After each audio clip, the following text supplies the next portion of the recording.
கர்த்தருடைய நாமம் மகிமைப்படுவதாக. இந்த நாளிலும் கூட ஆண்டவராகிய இயேசு கிறிஸ்து நமக்கு ஆயுசு நாட்களை கூட்டி கொடுத்து சுகத்தையும் பலத்தையும் கொடுத்து அவருடைய வார்த்தை கேட்கும்படியாய் தேவன் செய்த பெரிய நன்மையான காரியங்களுக்காய் கிருபைகளுக்காய் கொடான கொடி நன்றி செலுத்துவோம்.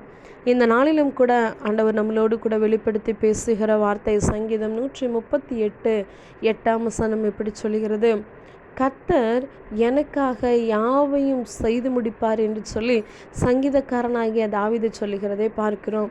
அவர் சொல்லுகிறார், நான் உங்களுக்காக யாவையும் செய்து முடிப்பேன் என்று சொல்லி ஆண்டவராகிய இயேசு கிறிஸ்து இந்த நாளிலே நமக்கு வாக்கு தத்தத்தை கொடுக்கிறார். அவர் யாவற்றையும் எல்லாவற்றையும் செய்கிற தேவனாக இருக்கிறார். அவர் எல்லாவற்றையும் செய்ய வல்லவராக இருக்கிறார். மனுஷர்களால், நம் உறவினர்களால், நம்மளுடைய நண்பர்களால் செய்து முடிக்காத காரியம், செய்ய முடியாத காரியம் கர்த்தர் சொல்கிறார், நான் உனக்காக யாவையும் செய்து முடிப்பேன் என்று சொல்லி. இந்த நாளில் வேலை செய்கிற இடமா இருக்கலாம், நம்ம வீட்டில் இருக்கிற காரியமாக இருக்கலாம், நம்ம ஊழியத்தின் பாதையின் காரியமாக இருக்கலாம், நம்ம எங்கே போகிறோமோ எல்லாவற்றையும் என்னென்ன காரியத்தையே நம்ம செய்ய போகிறோமோ கர்த்தர் சொல்லுகிறார், உனக்காக நான் யாவையும் செய்து முடிப்பேன் என்று சொல்லி. யாவையும் செய்கிற கர்த்தர், நமக்காய் யுத்தம் செய்கிறவர், நமக்காய் பிதாவினிடத்தில் வேண்டுதல் செய்கிறவர். இந்த நாளில் கர்த்தர் சொல்கிறார், உங்களுக்காக நான் யாவையும் செய்து முடிப்பேன் என்று சொல்லி. மனுஷர்களால் முடியாத காரியம் தேவனால் எல்லாம் ஆகும் என்று சொல்லி பார்க்கிறோம். இஸ்ரவேல் ஜனங்களை வழி நடத்தின கர்த்தர், இஸ்ரவேல் ஜனங்களுக்காய் யாவற்றையும் செய்து முடித்த கர்த்தர் இந்த நாளில் சொல்லுகிறார், உங்களுக்காய் நான் யாவையும் செய்து முடிப்பேன் என்று சொல்லி அவர் வாக்கு தத்தத்தை கொடுக்கிறார்.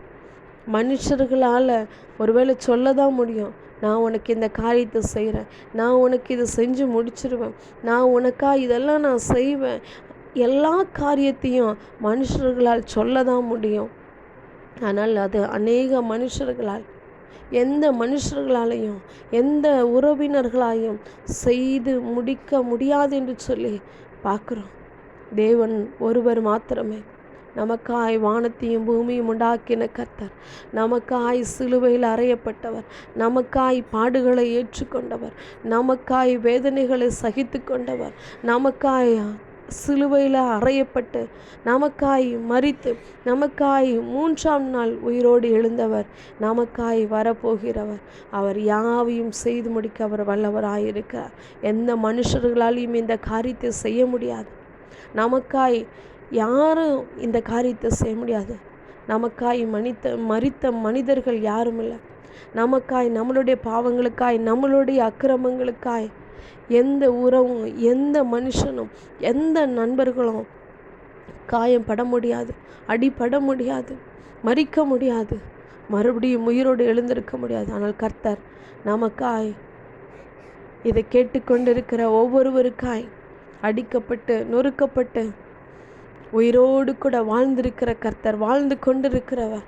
அதனால தான் அவர் சொல்கிறாரு, அவர் உயிரோடு இருக்கிறதுனால தான் சொல்கிறாரு, நான் உனக்காக யாவையும் செய்து முடிப்பேன் என்று சொல்லி. அவர் யாவற்றையும் எல்லாவற்றையும் செய்து முடிக்க அவர் வல்லவராக இருக்கிறார். இந்த நாளிலும் கூட இதை கேட்டுக்கொண்டிருக்கிற நண்பு சகோதரனே சகோதரியே, கர்த்தர் இந்த நாளில் ஒருவேளை மனுஷர்களை நம்பி நீங்கள் ஏமாற்றி போயிருந்திருக்கலாம். உறவினர்களை நம்பி, நண்பர்களை நம்பி, ஒருவேளை அவங்க எனக்கு செய்வாங்க அப்படின்னு நினச்சி நீங்கள் அவங்க செய்ய முடியாதபடிக்கு ஒருவேளை ஏமாற்றத்தோடு இருக்கலாம். ஆனால் கர்த்தர் சொல்லுகிறார், நான் உனக்கு எல்லாவற்றையும் செய்கிற கர்த்தர், நான் இந்த நாளில் உனக்கு எல்லாவற்றையும் செய்வேன் என்று சொல்லி அவர் வாக்கு தத்தத்தை கொடுக்கிறார். தாவீது சொல்லுகிறார், கர்த்தர் எனக்காக யாவையும் செய்து முடிப்பார் என்று சொல்லி. அன்னைக்கு தாவீதோடு இருந்த கர்த்தர், தாவீதுக்கு சிங்கம் வந்த நேரத்திலும், கரடி வந்த நேரத்திலும், ஆடு மேய்க்கிற இடத்துல தாவீதுக்காய் கர்த்தர் எல்லாவற்றையும் செய்து முடித்தார். தாவீதோடு கூட கர்த்தர் இருந்தார் என்று சொல்லி பார்க்கிறோம். தாவீதோடு கூட கர்த்தர் இருந்தது நிமித்தமாக பெரிய கோலியாத்தை முறியடிக்கும்படியாய் எல்லாவற்றையும் செய்து முடித்தார் என்று சொல்லி பார்க்கிறோம். தாவீதோடு இருந்த கர்த்தர் இதோ நம்மளோடு கூட இருக்க அவர் வல்லவராக இருக்கிறார். அன்றைக்கி தாவீது சொன்ன பிரகாரமாய் இந்த நாளில் நம்மளும் சொல்லுவோம், கர்த்தர் எனக்காக யாவையும் செய்து முடிப்பார் என்று சொல்லி. கர்த்தர் தாமே ஆசீர்வதிப்பாராக.